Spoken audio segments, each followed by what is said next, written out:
Hello everyone, ఈరోజు వీడియోలో ఏంటి అంటే ఈపీఎఫ్ వడ్డీకి కేంద్రం ఆమోదం అని చెప్తుంది. అంటే ఈపీఎఫ్ డబ్బులకు కూడా ఇంట్రెస్ట్ ఇచ్చేట్టు ముందు ఒక స్కీమ్ను తలపెట్టనుంది ఈ సెంట్రల్ గవర్నమెంట్ అన్నమాట. సో దాని గురించి ఈ వీడియో. ఇప్పుడు మనం ఈపీఎఫ్ సంబంధించిన ప్రతి అప్డేట్ మీకు వెంట ఇస్తూ ఉంటాను. తప్పకుండా షేర్ చేసి ఒక లైక్ ఇవ్వడం మాత్రం మర్చిపోవద్దండి. ఏంటి అంటే ఈపీఎఫ్ చందాదారులకు గుడ్ న్యూస్. లక్షలాది మంది ఎప్పుడెప్పుడా అని ఎదురు చూస్తున్న ఈపీఎఫ్ వార్షిక వడ్డీ ఈ నెలలోనే జమ కానుంది. 2025-26 ఆర్థిక సంవత్సరానికి సెంట్రల్ బోర్డ్ ఆఫ్ ట్రస్టీస్ ప్రతిపాదన 8.25% వడ్డీకి కేంద్ర ఆర్థిక శాఖ తాజాగా ఆమోదం తెలిపింది. అంటే 25-26 సంవత్సరానికి గాను ఖాతాదారులకు 8.25% వార్షిక వడ్డీ అందించాలని central board of trustees CBT మార్చి 2న చేసిన సిఫారసులను యథాతథంగా ఆమోదించింది. వరుసగా 3వ ఏడాది ఇదే వడ్డీ రేటు కొనసాగుతోంది. సాధారణంగా సిబిటి సిఫారసు చేసిన వడ్డీ ఆర్థిక మంత్రిత్వ శాఖ నోటిపై చేయాల్సి వస్తుంది. గతేడాది మే 24న వడ్డీని కేంద్ర నోటిపై చేయగా ఈ ఏడాది దాదాపు నెల రోజులు ఆలస్యంగా ఆమోదం తెలపడం గమనార్హం.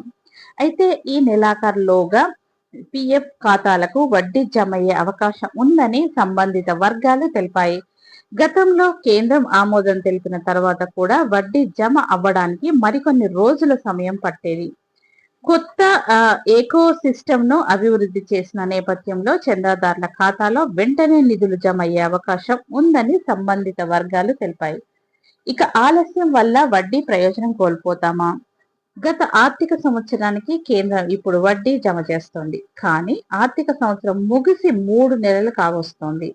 ఈ ఆలస్యం వల్ల ఆ మేర చక్రవడ్డీ ప్రయోజనం కోల్పోతామన్న ఆందోళన కొందరు చందాదారులో నెలకొంది. కానీ అలాంటి భయాలేవి అక్కర్లేదంటోంది భవిష్య నిధి సంస్థ. ఈపీఎఫ్ నిల్వలపై ఆర్థిక సంవత్సరం మొదటి తేదీ నుంచి ఆ ఏడాది చివరి తేదీ వరకు ఏ నెలకు ఆ నెల వడ్డీని గణిస్తారు. నెల లెక్కించినప్పటికీ వడ్డీ మాత్రం ఏడాది చివరిలో జమ చేస్తారు. ఒకవేళ విత్డ్రాలు ఉంటే ఆ మేర వడ్డీ తగ్గుతుంది. అలాగే నిలిచిపోయిన ఖాతాలకు ఈపీఎఫ్ఓ ఎలాంటి వడ్డీ చెల్లించదు. కాబట్టి వడ్డీ ఖాతాలో జమ ఆలస్యమైన చక్రవడ్డీ ప్రయోజనానికి ఎలాంటి డోకా ఉండదు. అయితే ఏ ఏడాది ఎంత ఉంది అన్నది మనం చూద్దాం. 2015-16 ఆర్థిక సంవత్సరంలో అత్యధికంగా 8.8% వడ్డీ చెల్లించారు. అలాగే 2018-19లో 8.65%, 2019-20 ఆర్థిక సంవత్సరంలో 8.50% తగ్గించారు. అయితే 2020-21లో కేవలం 8.10% మాత్రమే వడ్డీ చెల్లించారు.